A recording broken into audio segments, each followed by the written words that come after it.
അക്കാര്യത്തിൽ എന്താണ് പറയാൻ? യൂത്ത് കോൺഗ്രസിന്റെ ദേശീയ നേതൃത്വം ഒരു തീരുമാനമെടുത്തിരിക്കുകയാണ്. സ്വാഭാവികമായിട്ടും ഞാനടക്കമുള്ള യൂത്ത് കോൺഗ്രസ് സഹപ്രവർത്തകർ ഞങ്ങൾ കാലങ്ങളായി യൂത്ത് കോൺഗ്രസിൽ പ്രവർത്തിച്ചു വരുന്നതാണ്. ഞാൻ യൂത്ത് കോൺഗ്രസിന്റെ ഒരു മണ്ഡലം സെക്രട്ടറി ആയിട്ടാണ് എന്റെ പൊതുപ്രവർത്തനം ആരംഭിക്കുന്നത്. പിന്നീട് KSU യൂണിറ്റ് പ്രസിഡന്റ് ആവുകയും NSUവിന്റെ ദേശീയ സെക്രട്ടറി വരെയായി. യൂത്ത് കോൺഗ്രസിന്റെ മണ്ഡലം സെക്രട്ടറി സ്ഥാനത്ത് നിന്ന് യൂത്ത് കോൺഗ്രസിന്റെ സംസ്ഥാന ഉപാധ്യക്ഷൻ വരെയായി. ഒക്കെ ആകുമ്പോൾ എനിക്ക് ഏറ്റവും കൂടുതൽ കടപ്പെട്ടിരിക്കുന്നത് ശ്രീ രാഹുൽ ഗാന്ധിയോടാണ്. കാരണം അദ്ദേഹം യൂത്ത് കോൺഗ്രസിനുള്ളിൽ തുടങ്ങിവെച്ച ജനാധിപത്യപരമായ ഒരു തെരഞ്ഞെടുപ്പ് പ്രക്രിയ, ആ തെരഞ്ഞെടുപ്പ് പ്രക്രിയയിലൂടെയാണ് ഞാനടക്കമുള്ളവർ ഒട്ടേറെ ആളുകൾ ഞങ്ങൾ കടന്നു വന്നത്. അതുകൊണ്ട് തന്നെ ആ തെരഞ്ഞെടുപ്പ് പ്രക്രിയയിൽ കഴിഞ്ഞ പ്രാവശ്യം മത്സരിക്കാനും ഏതാണ്ട് 1,70,000 വോട്ടുകൾ ലഭിക്കുവാനും എനിക്ക് സാധിച്ചു. അത് രണ്ടാം സ്ഥാനത്ത് ആയി. അന്ന് തൊട്ട് ഇന്ന് വരെ ഒരു ഉപാധ്യക്ഷൻ എന്നുള്ള നിലയിലുള്ള ഏറ്റവും എന്നാൽ കഴിവിന്റെ പരമാവധിയുള്ള പ്രവർത്തനങ്ങളാണ് ഞാൻ നടത്തി വന്നത്. എന്റെ പാർട്ടി എന്താണോ എന്നോട് ആവശ്യപ്പെട്ടത്, അത് സമരം ചെയ്യാൻ പറഞ്ഞപ്പോൾ സമരം ചെയ്തു, ജയിലിൽ പോകാൻ പറഞ്ഞപ്പോൾ ജയിലിൽ പോയി, കേസുണ്ടാക്കാൻ പറഞ്ഞപ്പോൾ കേസുണ്ടാക്കി, TV പോകാൻ പറഞ്ഞപ്പോൾ അവിടെ പോയി. എന്റെ പാർട്ടി എന്താണോ എന്നോട് ചെയ്യാൻ പറഞ്ഞത് അതാണ് ഞാൻ ചെയ്തത്. എന്റെ പേരിനൊപ്പം കോൺഗ്രസ് എന്ന ഒരു ടാഗും കൂടെ വരുമ്പോൾ മാത്രമാണ് എനിക്കൊരു മേൽവിലാസം ഉണ്ടായുള്ളൂ എന്നാണ് ഞാൻ കരുതുന്നത്. അതുകൊണ്ട് തന്നെ ആ മേൽവിലാസത്തെ കളങ്കപ്പെടുത്തുന്ന ഒന്നും തന്നെ എന്റെ ഭാഗത്തുനിന്ന് ഉണ്ടാവില്ല. എന്റെ പാർട്ടി നടത്തുന്ന ഒരു മഹായുദ്ധമാണ് കേരളത്തിൽ നടത്തുന്നത്. ആ മഹായുദ്ധം നടത്തുമ്പോൾ കേരളത്തിൽ ഉണ്ടാവേണ്ട ഒരു അനിവാര്യതയുണ്ട്. കാരണം ഞാനടക്കമുള്ള ആളുകൾ കഴിഞ്ഞ കുറെ കാലമായി ഈ നാട്ടിലെ കമ്മ്യൂണിസ്റ്റ് സർക്കാരുകൾക്കെതിരെയും BJP സർക്കാരുകൾക്കെതിരെയും സാധാരണ പ്രവർത്തകരോടൊപ്പം സമരങ്ങൾ നടത്തി വരികയാണ്. ഒട്ടേറെ ആശയപ്രചരണങ്ങൾ നടത്തി വരികയാണ്. ഇപ്പോ അതൊരു പഞ്ചായത്ത് ഇലക്ഷന്റെ പടിവാതിൽക്കൽ വന്ന് നിൽക്കുകയാണ്. അതോടൊപ്പം തന്നെ ഒരു നിയമസഭാ തെരഞ്ഞെടുപ്പിന്റെ പടിവാതിൽക്കലാണ് കേരളം എത്തി നിൽക്കുന്നത്. ഈ തെരഞ്ഞെടുപ്പ് എന്ന് പറയുന്നത് കോൺഗ്രസിന് ഏറ്റവും സുപ്രധാനമായ ഒന്നുകൂടിയാണ്. അതുകൊണ്ട് തന്നെ കേരളത്തിൽ ഒരു പ്രവർത്തനം തുടരണമെന്നായിരുന്നു എന്റെ ആഗ്രഹം. മുന്നേയും അങ്ങനെ തന്നെയാണ് ആഗ്രഹിച്ചിരുന്നത്. ഞാൻ ഈ പ്രഖ്യാപനം വന്നതിന് ശേഷം ബഹുമാനപ്പെട്ട നേതാക്കന്മാരോട് അഭ്യർത്ഥിക്കാൻ ആഗ്രഹിക്കുകയാണ്. എനിക്ക് കേരളത്തിൽ തുടരാനുള്ള ഒരു അവസരം തരണമെന്ന് ഞാൻ അഭ്യർത്ഥിക്കുകയാണ്. ഒരു തരത്തിലും അത് മറ്റൊരു തരത്തിലുള്ള വെല്ലുവിളിയോ മറ്റോ ഒന്നുമായി കാണരുത്. ഞാൻ ഏറ്റവും അടിയുറച്ച, ഞാൻ ഏറ്റവും വിധേയനായ ഒരു പാർട്ടി പ്രവർത്തകനാണ്. ഞാൻ ആദ്യം പറഞ്ഞതുപോലെ തന്നെ കോൺഗ്രസ് എന്ന വികാരം മാത്രമാണ് എന്റെ നെഞ്ചിലുള്ളത്. കോൺഗ്രസ് എന്ന അഡ്രസ്സാണ് എനിക്കുള്ളത്. ആ അഡ്രസ്സ് മാത്രമാണ് എന്നെ മുന്നോട്ട് നയിക്കപ്പെടുന്നത്. ഞാൻ ചെറുപ്പം തൊട്ട് ആ കോൺഗ്രസ് വികാരത്തിലാണ് നയിക്കുന്നത്. അതുകൊണ്ട് ഞാൻ എന്റെ നേതൃത്വത്തോട് ഞാൻ അഭ്യർത്ഥിക്കും, എനിക്ക് കേരളത്തിൽ ഈ സുപ്രധാനമായ സമയത്ത് തുടരാൻ ഒരു അവസരം തരണം എന്ന് ഞാൻ നേതൃത്വത്തോട് അഭ്യർത്ഥിക്കും. താങ്കൾ പറഞ്ഞതുപോലെ തന്നെ ഈ സംസ്ഥാന വൈസ് പ്രസിഡന്റ് സ്ഥാനത്തേക്ക് വോട്ടെടുപ്പിലൂടെയാണ് താങ്കൾ എത്തിയത്. ഏറ്റവും കൂടുതൽ വോട്ട് കിട്ടിയ ഒരാൾ കൂടിയായിരുന്നു. അപ്പൊ അത്തരത്തിൽ തഴയപ്പെട്ടു എന്ന് ഇപ്പൊ തോന്നുന്നില്ലേ? അല്ല, അങ്ങനെയല്ല. സ്വാഭാവികമായിട്ടും അതൊരു തെരഞ്ഞെടുപ്പായിരുന്നു. തെരഞ്ഞെടുപ്പിൽ ഏറെ വാശിയോടെയാണ് എല്ലാവരും മത്സരിക്കുന്നത്. തെരഞ്ഞെടുപ്പിൽ നമ്മളെല്ലാവരും മത്സരിക്കുകയാണ്. മത്സരിക്കുമ്പോൾ എനിക്ക് 1,70,000 വോട്ടുകളാണ് എന്റെ സഹപ്രവർത്തകർ നൽകിയ വോട്ടുകളാണ്. അതിനുവേണ്ടി ഒട്ടേറെ കഷ്ടപ്പെട്ട, കാസർഗോഡ് മുതൽ തിരുവനന്തപുരം വരെ ഓരോ ബൂത്ത് തലത്തിലും കഷ്ടപ്പെട്ട് ഒട്ടേറെ സഹപ്രവർത്തകർ വോട്ട് ചെയ്ത് പണം മുടക്കി. 50 രൂപയാണ് ഒരു മെമ്പർഷിപ്പിന്റെ വില. അപ്പോ 1,70,000 മെമ്പർഷിപ്പിന് തന്നെ ഏതാണ്ട് 80 ലക്ഷം രൂപയോളമായി. അപ്പൊ അത്രയും പണം മുടക്കി എന്നെ സഹായിച്ച ഒട്ടേറെ സഹപ്രവർത്തകരുണ്ട്. അവരാണ് എന്നെ തെരഞ്ഞെടുത്തത്. അപ്പൊ അതുകൊണ്ട് തന്നെ അതൊരു തെരഞ്ഞെടുപ്പ് ഘട്ടത്തിൽ എന്നോടൊപ്പം എന്റെ യൂത്ത് കോൺഗ്രസ് സഹപ്രവർത്തകർ എല്ലാവരും നിന്നു. പക്ഷേ പുതിയൊരു ഘട്ടത്തിൽ പാർട്ടി ഒരു തീരുമാനം കൈക്കൊണ്ടു. ഞാൻ ഒരിക്കലും പാർട്ടി തീരുമാനത്തെ മറച്ചു പറയുന്ന ആളല്ല. ഞാൻ എന്റെ ജീവിതത്തിൽ അത് പറയുകയുമില്ല.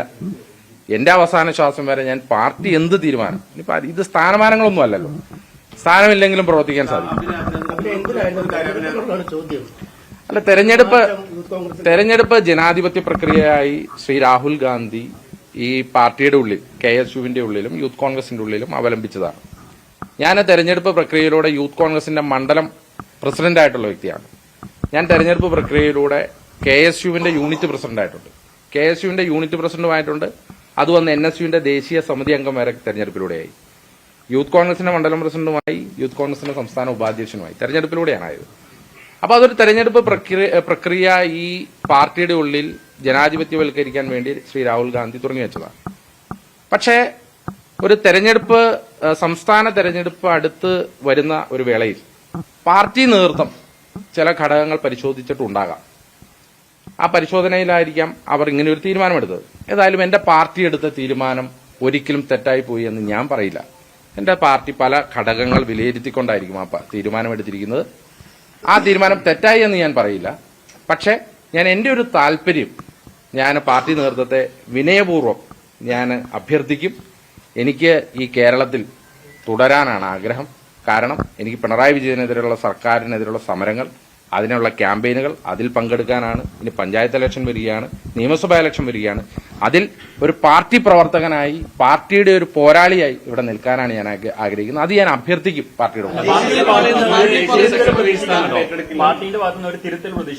അല്ല, അങ്ങനെയല്ല. ഞാൻ പറഞ്ഞല്ലോ, പാർട്ടി തീരുമാനം തെറ്റായി പോയെന്ന് ഞാൻ പറഞ്ഞിട്ടില്ലല്ലോ.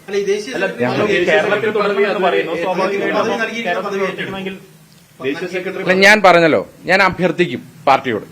ഞാൻ പാർട്ടി എടുക്കുന്ന ഏത് തീരുമാനം അംഗീകരിക്കും. പക്ഷെ ഞാൻ അഭ്യർത്ഥിക്കും പാർട്ടിയോട്, എന്നെ കേരളത്തിൽ തുടരാൻ അനുവദിക്കണം. ഞാൻ കേരളത്തിൽ ഒരു പാർട്ടി പ്രവർത്തകനായി, ഏറ്റവും അടിയുറച്ച പാർട്ടി പ്രവർത്തകനായി, അവർ പ്രതീക്ഷിക്കുന്ന ഒരു പോരാളിയായി ഞാൻ എങ്ങനെയാണോ നിന്നത് അങ്ങനെ തന്നെ ഞാൻ കേരളത്തിൽ തുടരാൻ ഞാൻ തയ്യാറാണ്. ഞാൻ എന്റെ പ്രിയപ്പെട്ട നേതാക്കന്മാരോട്, എന്റെ ബഹുമാനപ്പെട്ട നേതാക്കന്മാരോട് ഞാൻ അഭ്യർത്ഥിക്കും. അല്ലാതെ ഞാൻ പാർട്ടിയെ തിരുത്തിക്കാനുള്ള ആളോ അതിനുള്ള ആവതുള്ള ആളല്ല ഞാൻ. പക്ഷെ ഞാൻ അല്ല,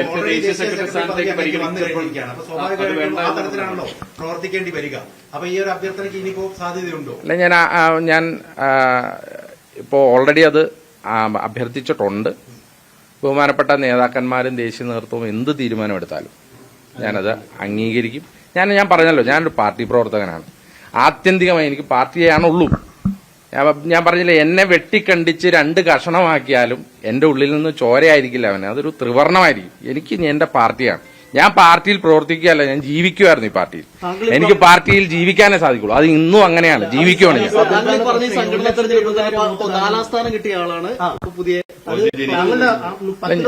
അല്ല,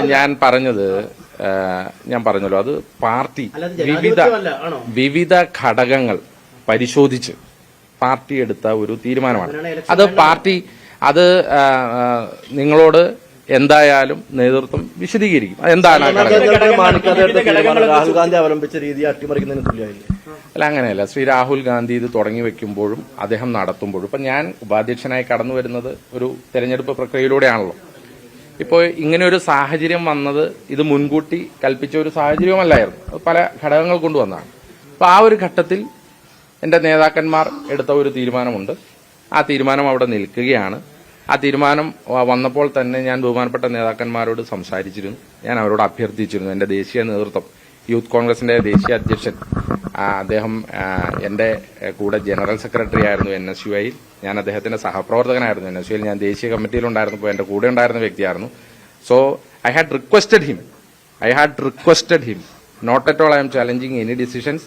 I had requested him to kindly allow me to stay back in Kerala because we are heading to a important Panchayat election and assembly election.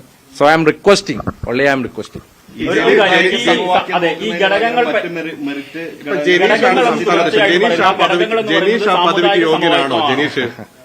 എന്താ സംശയം? യൂത്ത് കോൺഗ്രസിൽ താഴെ മുതൽ മുകളിൽ വരെയുള്ള എല്ലാവരും. ഞാനൊരു യൂത്ത് കോൺഗ്രസ് മണ്ഡലം പ്രസിഡന്റ് ആയിരുന്നല്ലോ. എനിക്ക് യൂത്ത് കോൺഗ്രസിന്റെ സംസ്ഥാന ഉപാധ്യക്ഷനാകാൻ സാധിക്കും. അതുപോലെ തന്നെ യൂത്ത് കോൺഗ്രസിന്റെ ഏതൊരു പ്രവർത്തകനും ഏതൊരു പോസ്റ്റിനും അർഹനാണ്. ആരാണ് അനർഹരല്ലാത്ത? യൂത്ത് കോൺഗ്രസിൽ ഏറ്റവും കഴിവുള്ള നേതൃനിരയാണുള്ളത്. ആരും അനർഹരല്ല. ഈ ഘടകങ്ങൾ എന്ന് തുടർച്ചയായിട്ട് പറയുന്നുണ്ട്. എന്താണ് ആ ഘടകം? ഈ സാമുദായിക സമവാക്യമാണോ? കാരണം KPCC പ്രസിഡന്റിനെ തെരഞ്ഞെടുക്കുന്ന സമയത്തും KSUവിന്റെ പ്രസിഡന്റിനെ തെരഞ്ഞെടുക്കുന്ന സമയത്തും ഒക്കെ അവിടെ സാമുദായിക സമവാക്യം വന്നു. അതുകൊണ്ട് ഈ യൂത്ത് കോൺഗ്രസ് അധ്യക്ഷനെ തെരഞ്ഞെടുക്കുന്ന സമയത്ത് അത് വേണ്ട, അങ്ങനെയാണോ? മതമാണോ ഇതിൽ പ്രശ്നമായത്? അല്ല, യൂത്ത് കോൺഗ്രസിൽ ഞാൻ പറഞ്ഞല്ലോ, ഞങ്ങളൊക്കെ വിളിച്ചു വളർന്ന മുദ്രാവാക്യം ഞങ്ങളിലില്ല ഹൈന്ദവ രക്തം, ഞങ്ങളിലില്ല ക്രിസ്ത്യൻ രക്തം, ഞങ്ങളിലില്ല മുസ്ലിം രക്തം, ഞങ്ങളിലുള്ളത് മാനവരക്തം എന്ന കേരള വിദ്യാർത്ഥി യൂണിയന്റെ മുദ്രാവാക്യം വിളിച്ചാണ് ഞങ്ങൾ ഈ പ്രസ്ഥാനത്തിലേക്ക് കടന്നു വരുന്നത്. ഞങ്ങളൊക്കെ മതേതരത്വം മുറുക്കെ പിടിച്ച് അത് കണ്ണിലെ കൃഷ്ണമണി പോലെ കാത്തു സൂക്ഷിക്കുന്ന പ്രസ്ഥാനത്തിലെ പ്രവർത്തകരുമാണ്. അപ്പോ ഈ പ്രസ്ഥാനത്തിൽ അങ്ങനെ ഇപ്പോ ഞാനതിലും പ്രത്യേക സമുദായക്കാരനായതുകൊണ്ടാണോ അങ്ങനെ ഒരു ഘടകമെന്ന് ചോദിച്ചാൽ നേതൃത്വമാണ് അതൊക്കെ വിശദീകരിക്കുന്നത്. ഞാൻ കരുതുന്നില്ല. കാരണം അങ്ങനെ ഒരു മതേതരത്വം പേർന്ന കോൺഗ്രസ് പ്രസ്ഥാനത്തിന് അങ്ങനെയൊക്കെ എടുക്കാൻ പറ്റുമോ? ഇനി ഞാനൊരു ക്രിസ്ത്യാനി ആയതാണോ എന്റെ കുഴപ്പം? അതല്ല, ഒരു കമ്മിറ്റിയെ തന്നെ മാറ്റേണ്ട. അതായത് അധ്യക്ഷൻ രാജിവെച്ചു, താങ്കൾ തുടരുന്നു, പുതിയ പോസ്റ്റ് വർക്കിംഗ് പ്രസിഡന്റ് അടക്കം വന്നിട്ടുണ്ട്. അങ്ങനെ ഒരു സ്ഥാനത്ത് പോലും താങ്കൾ ഉൾപ്പെടുത്താതെ താങ്കൾ നേരെ കയറ്റി വിടുകയാണ്. അതിന് നേരത്തെ നിരസിച്ച പോസ്റ്റ് അപ്രധാനമായ ഒരു പോസ്റ്റ് എന്ന് വേണമെങ്കിൽ അല്ല, അങ്ങനെയല്ല. ഒരു പോസ്റ്റും അപ്രധാനമല്ല. എല്ലാ പോസ്റ്റിനും അതിന്റേതായ വിലയും മഹാത്മ്യവുമുള്ള പ്രസ്ഥാനമാണ് നമ്മുടേത്. അതുകൊണ്ട് തന്നെ ഒരു പോസ്റ്റും അപ്രധാനമല്ല. ഈ പോസ്റ്റ് എന്ന് പറഞ്ഞാൽ ഇപ്പോൾ ഞാൻ ഒരു നിയമസഭാ തെരഞ്ഞെടുപ്പിലേക്ക് പോവുകയാണ്. അപ്പം എനിക്കെതിരെ നിരവധി കേസുകൾ, നിങ്ങൾക്കറിയാലോ, അതിപ്പോൾ സ്വാഭാവികമായിട്ടും കഴിഞ്ഞ 10 കൊല്ലമായിട്ട് കേരളത്തിൽ ഒരു സമരമായി നടത്തുന്ന ഒരു പ്രവർത്തകൻ എന്നുള്ളതിൽ നിരവധി കേസുകളുണ്ട്. ആ കേസുകളൊക്കെ കേരളത്തിൽ തന്നെയാണ്. നിരവധി സമരങ്ങൾ നമ്മൾ തുടങ്ങി വെച്ചിട്ടുണ്ട്. ഇപ്പം ഇന്നലെ തന്നെ ഞാൻ കോഴിക്കോട് വന്നു. എന്നെ കുറേ വർഷത്തിന്റെ ആളുകൾ വിളിച്ച് ഇന്നലെ മുതൽ ഭയങ്കര ചീത്തയാണ്. ഇന്നലെ സോഷ്യൽ മീഡിയയിലൊക്കെ എന്നെ അങ്ങ് ട്രോളുന്നതിന്റെ പ്രധാനപ്പെട്ട കാരണം എനിക്ക് ഈ പ്രസിഡന്റ്ഷിപ്പ് കിട്ടാത്തതല്ല, മറിച്ച് ഇന്നലെ ഞാൻ ഇവിടെ ഒരു ആരോപണം ഉന്നയിച്ചിരുന്നു. ആ ആരോപണം വളരെ കൃത്യമായി ഹിറ്റ് ചെയ്തു എന്നാണ് ഞാൻ മനസ്സിലാക്കിയത്. കാരണം ഇന്നലെ ഞാൻ ആ ആരോപണം ഉന്നയിച്ചതിന് ശേഷം ഒട്ടേറെ ആളുകൾ എന്നെ വിളിക്കുകയും ഇതുമായി ബന്ധപ്പെട്ട കുറെ പ്രതികരണങ്ങളൊക്കെ പറയുകയുണ്ടായി. അപ്പോൾ അങ്ങനെ മുഖ്യമന്ത്രിക്കെതിരെയും ഇടതുപക്ഷത്തിനെതിരെയും നമ്മൾ നടത്തുന്ന ഈ പോരാട്ടം, ആ പോരാട്ടം തുടരാൻ വേണ്ടി ഒരു പോസ്റ്റും അതിനകത്ത് വിലയില്ല. ഏത് പോസ്റ്റ് കിട്ടിയാലും, ഏത് പോസ്റ്റ് ഇല്ലായ്മയോ ഒന്നുമല്ല പ്രശ്നം. ഒരു സ്ഥാനമില്ലെങ്കിലും നാളെ ഒരു സാധാരണ യൂത്ത് കോൺഗ്രസ് പ്രവർത്തകനായി ഞാൻ സമരമുഖത്തുണ്ടാവും. അടികൊള്ളാനുണ്ടാവും, ജയിലിൽ പോകാനുണ്ടാവും, കേസ് കൊടുക്കാനുണ്ടാവും, എന്തിനും ഏതിനും ഞാനുണ്ടാവും. പോസ്റ്റല്ല ഇതിലെ വിഷയം. ഒരു പോസ്റ്റ് കിട്ടിയില്ല എന്നോർത്തോ കിട്ടിയെന്നോർത്തോ അമിതമായി ആഹ്ലാദിക്കുകയോ അമിതമായി ദുഃഖിക്കുകയോ ചെയ്യില്ല. എന്റെ പാർട്ടി എന്താണോ എനിക്ക് കൽപ്പിച്ചു തരുന്നത് അത് ഉത്തരവാദിത്തത്തോടുകൂടി ഒരു പ്രവർത്തകൻ എന്നുള്ള നിലയിൽ അത് നിറവേറ്റാൻ മാത്രമാണ്. സംസ്ഥാന നേതൃത്വവുമായി സഹകരിച്ച് തന്നെ മുന്നോട്ട് പോകും. അല്ലത് സംസ്ഥാന നേതൃത്വം ഇനി ചാർജ് എടുക്കാൻ പോവുകയാണ്. കൂടിയാലോചനകൾക്ക് ശേഷം ശ്രീ KM അഭിജിത്ത് കേരള വിദ്യാർത്ഥി യൂണിയന്റെ എന്റെ പ്രസിഡന്റായിരുന്നു. KSUവിന്റെ സംസ്ഥാന പ്രസിഡന്റ്. ഞാൻ ദേശീയ സെക്രട്ടറി ആയിരുന്നു. ഞാൻ ആദ്യം ദേശീയ സമിതി അംഗമായിരുന്നു. KM അഭിജിത്ത് ഞങ്ങളുടെ സംസ്ഥാന പ്രസിഡന്റായിരുന്നു. ഞാൻ ദേശീയ സെക്രട്ടറിയായി ഞങ്ങൾ ഒറ്റ രീതിയിൽ പ്രവർത്തിച്ചു വന്നയാളാണ്. പക്ഷെ KM അഭിജിത്തും ഒക്കെ ഏറ്റവും കഴിവുള്ള ആളാണ്. അദ്ദേഹവും പരിഗണിക്കപ്പെടേണ്ട ആളാണ്. അദ്ദേഹത്തെയും ദേശീയ സെക്രട്ടറിയായി പരിഗണിച്ചിട്ടുണ്ട്. വലിയ സന്തോഷം.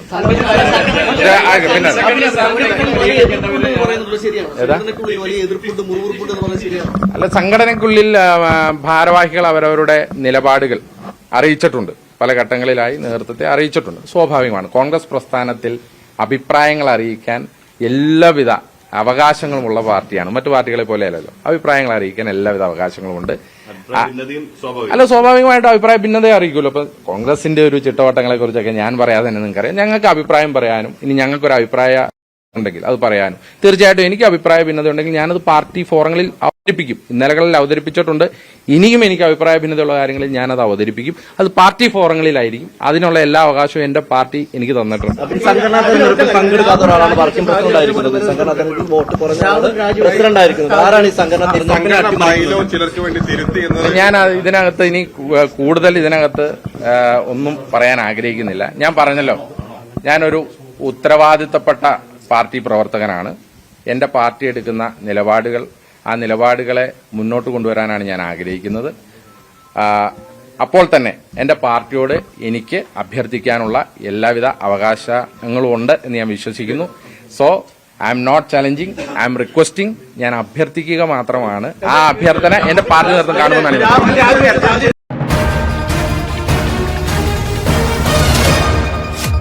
MC ന്യൂസ്, കനേഡിയൻ മലയാളികളുടെ വാർത്താജാലകം.